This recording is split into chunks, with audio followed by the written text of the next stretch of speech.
किसी भी डायस्टोमिक स्पीसीज को याद करने के लिए कौन सा फॉर्मूला लगता है? नहीं भाई, हम लोग तो शॉर्ट ट्रिक से याद कर लेंगे। कैसे? देखो क्या करना है, हमें total number of electron count करना आना चाहिए, उसके साथ में हम क्या पता कर लेंगे, बॉन्ड ऑर्डर।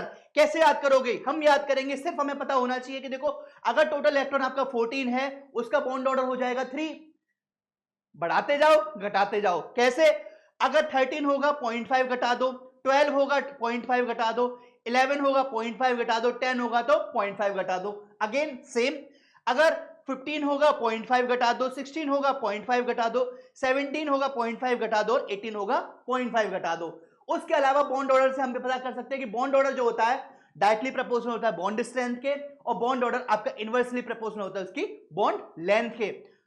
कुछ एग्जाम्पल कर लेते हैं। कैसे? सबसे पहले बात करते हैं N2 की। N2 की बात करेंगे, N यानी कि टोटल नंबर ऑफ इलेक्ट्रॉन कितने, 7। तो N2 में 7 + 7 इक्वल टू हो जाएगा 14, और 14 का मतलब बॉन्ड ऑर्डर 3। इसी वजह से nitrogen N triple bond N form में स्टेबल होता है। ऑक्सीजन की बात कर लेते हैं।